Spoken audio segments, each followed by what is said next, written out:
Hablando, hermanos, acerca de este anticipo del infierno, otro detalle relacionado con estos mortales corceles se encuentra en el versículo 19. Dice allí, pues el poder de los caballos estaba en su boca. El poder de los caballos estaba en su boca y en sus colas, dice, porque sus colas semejantes a serpientes. Las colas semejantes a serpientes podían llevar implícita alguna asociación con la serpiente que se llama diablo, que la describe más adelante en el capítulo 12, versículo 9. ¿Ven? Bueno, dice que tenían cabezas y con ellas dañaban. Tenían cabezas y con ellas dañaban. Estos caballos eran mortíferos, hermanos, por delante y por detrás. O sea, imagínense el daño que podían causar. Podían matar de ida y de venida. Se ha dicho que los soldados de caballería partos, de los cuales hablamos en la clase pasada, descargaban una lluvia de flechas hacia adelante cuando avanzaban sobre los enemigos, pero también descargaban una lluvia de flechas hacia atrás cuando se retiraban de estos. Así eran de experimentar. Pueda que esto haya influenciado la imagen del versículo 19, hermanos, cuando se presenta aquí esta situación. Nosotros podemos ver que cuando se piensa en esas horribles colas retorciéndose y azotando, hace recordar de las langostas que tenían colas como de escorpiones. Y se ha llegado a decir acerca de los caballos del capítulo 9 que ellos son la fase adulta de las langostas. Se ha llegado a decir eso, hermanos, que ellos son la fase adulta de las langostas. El versículo 18 subraya la eficacia del arsenal de los caballos. Miren lo que dice: por estas 3 plagas fue muerta la tercera parte de los hombres, por el fuego, el humo y el azufre que salían de su boca. No trate de hacer que cada una de las 3 expresiones signifique algo por separado. No trate de ver esto. La palabra plagas es parte del lenguaje de Éxodo que se usa por todo el libro de Apocalipsis, mientras que el número 3 simplemente indica que las plagas representan castigo divino. Las plagas representan castigo divino. Una vez más, analizado el texto, debemos devolvernos otra vez y obtener una visión en conjunto de la escena. ¿Qué representa exactamente este ejército de 200 millones de caballos? ¿Qué representa exactamente este ejército de 200 millones de caballos? Como mencionamos anteriormente, una interpretación favorita de algunos es que el ejército de Apocalipsis capítulo 9 representa un ejército propiamente dicho. Hay a través de la historia, desde que se reveló el libro de Apocalipsis, que se han dicho varias cosas. Los preteristas se centran en los partos del siglo I. Los partidarios de un enfoque histórico continuo escriben acerca de las hordas musulmanes del siglo VIII, del siglo VIII y del siglo IX, y el ejército de la actualidad que muchos futuristas premileniaristas tienen en primer lugar es el que componen, dicen otros, las tropas de China. A los caballos por sí solos se les suele considerar como armas de guerra, y otros hablan que durante la Segunda Guerra Mundial los comentaristas, hermanos, compararon los corceles de cuya boca salía fuego con tanques de guerras y lanzallamas. Así son las diferentes interpretaciones que se han dado. Hoy día los sensacionalistas se dan gusto relacionándolos con lanzas, misiles y otros instrumentos de destrucción masiva que se usan para las guerras, las armas ultramodernas.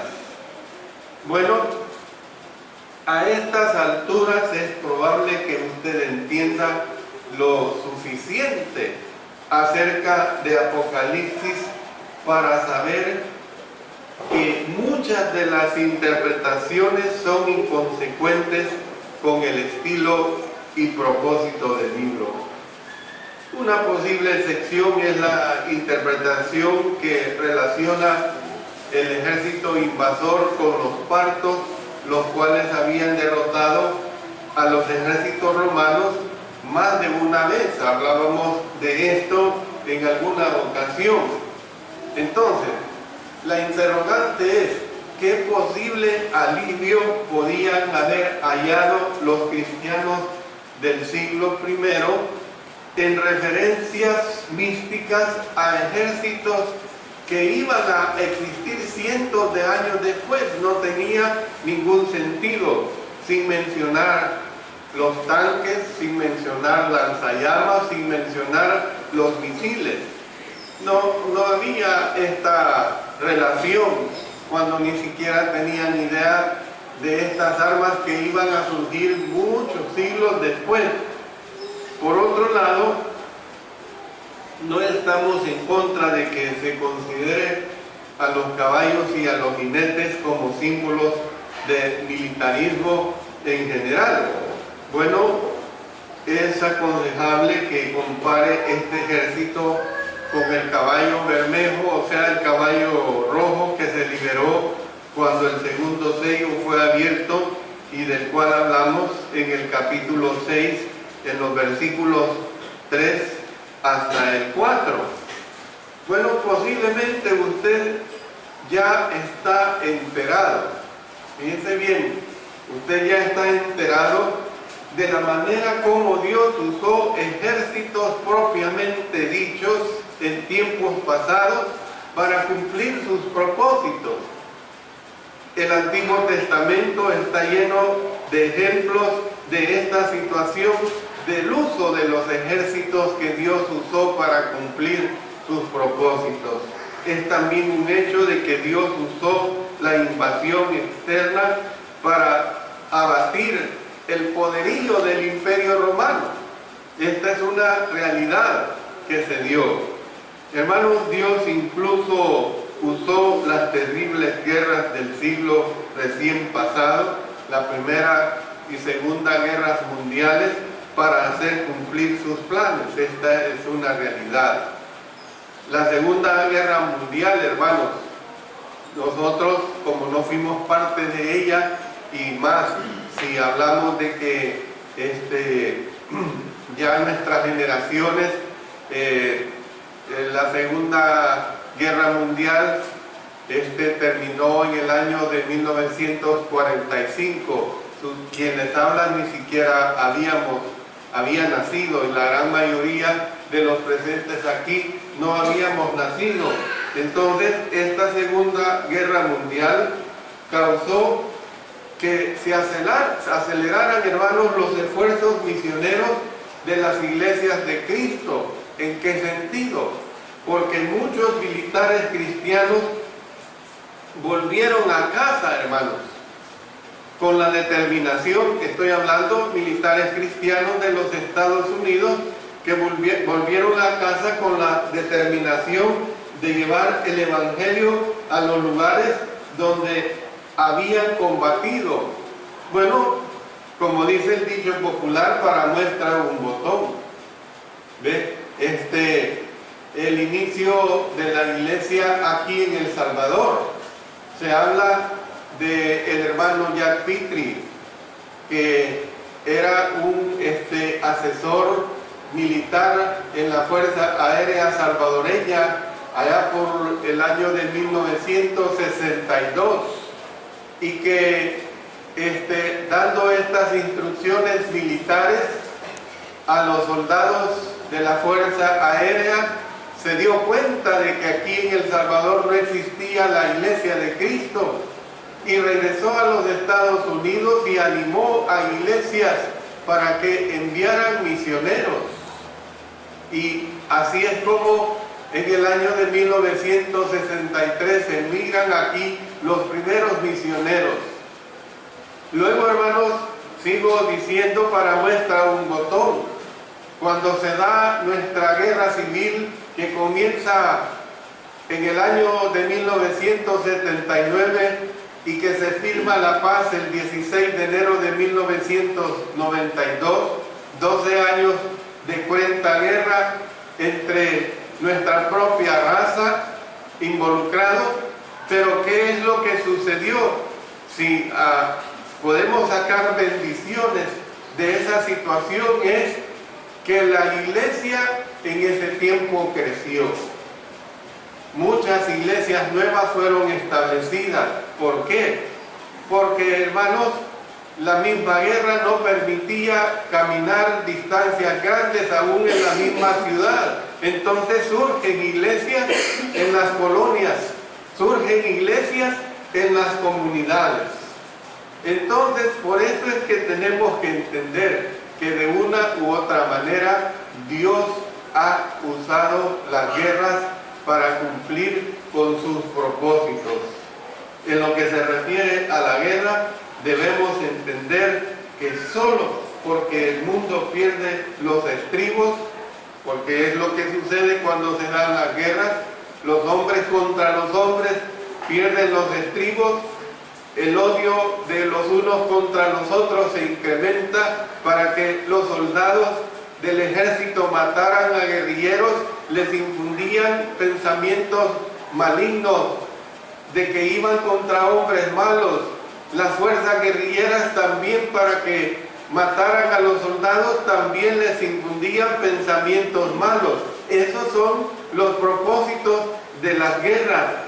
Pero porque los hombres pierden los estribos, hermanos, ello no significa que a Dios le sucede lo mismo.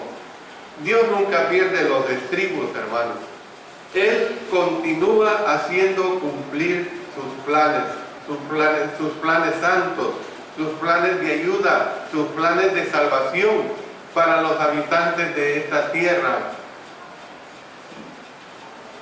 Parecen necesarias, hermanos, dos explicaciones sobre este punto.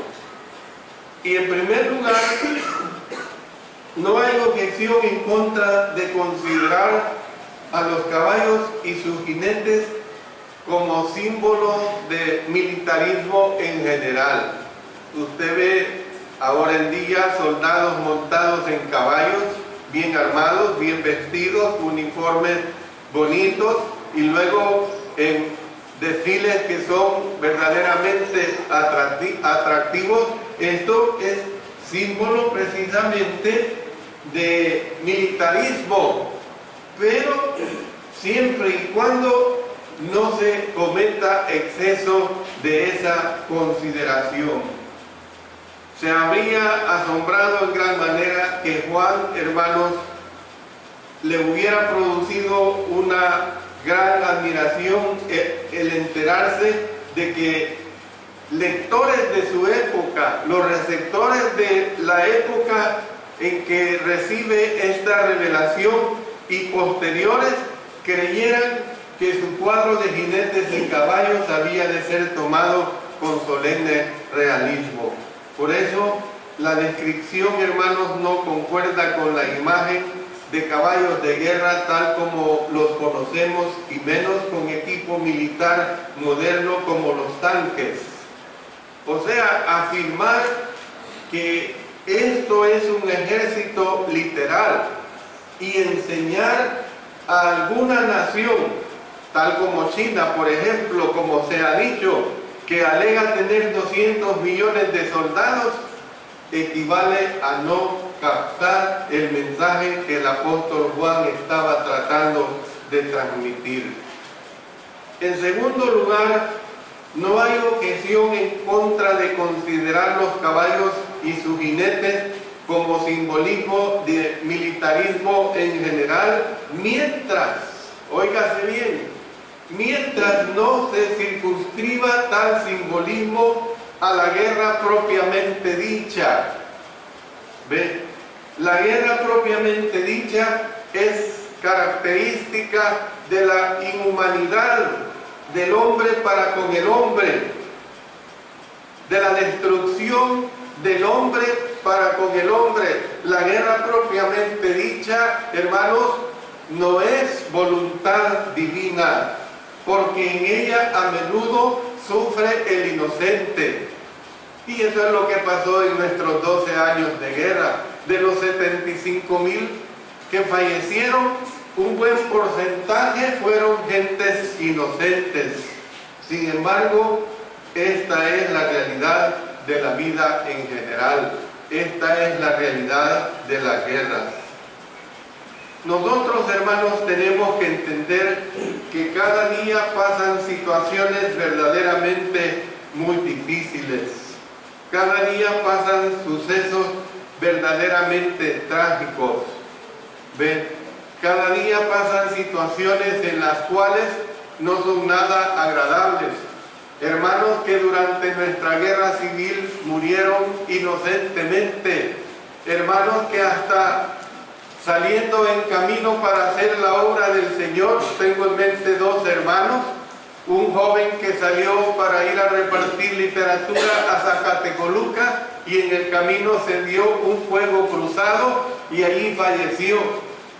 Tengo en mente otro hermano que cuando hacíamos aquellas confraternidades muy hermosas de las iglesias que existían en aquel tiempo, nuestro querido hermano Miguel Campos venía de dejar una ofrenda para esa confraternidad nacional que se celebraba, y cuando regresa como a las 10 de la noche es asaltado en carretera, y él lo más seguro es que reconoce a sus asaltantes y los asaltantes le dan muerte en vista de ese reconocimiento. Eso, hermanos, es el fruto precisamente de los tiempos de contienda, de los tiempos que produce precisamente el pecado. Son sucesos trágicos como los que he relatado, los que llegan a ocupar la primera plana de los diarios, la primera plana de los medios noticiosos. Sin embargo, no hay día que el pecado no afecte la vida de los demás. No hay día, hermanos, que el pecado no afecte la vida de los demás. Un hombre deja a su esposa por otra mujer y deja desolado a todos los miembros de su familia. Un conductor ebrio mata a un hombre y su esposa y priva a 3 niños de sus padres. Estos niños quedan en la orfandad. Un hombre empecinado en salirse con la suya divide a una congregación y aparta a otros de nuestro Señor, hermanos. Esta es la realidad del pecado. Entonces, ¿qué es lo que quiero decir? Que debemos entender que así como el fuego consume, así como el humo agobia, Así como el azufre abrasa, así mismo, hermanos, nuestros pecados dañan y destruyen a los demás. No solo nos destruyen a nosotros mismos, hermanas, sino que también destruyen a los demás. Y eso es lo que nosotros tenemos que entender. Por su mal ejemplo de infidelidad, su esposo o su esposa deja de congregarse. Por su mal ejemplo de infidelidad, sus hijos dejan de congregarse. Y estoy hablando aquí con familias de matrimonios completos. ¿Ven? Por su mal ejemplo de infidelidad en diferentes formas, usted no da buen ejemplo, empezando con su familia, con sus amigos, con sus vecinos, y no es una muestra de que usted anime a que de esta manera las personas abandonen el pecado. Quiero terminar diciendo lo siguiente, hermanos. En la próxima lección que estudiemos, veremos que a pesar de las advertencias de Dios, la humanidad no se inmutó. ¿Qué quiero decir con esto?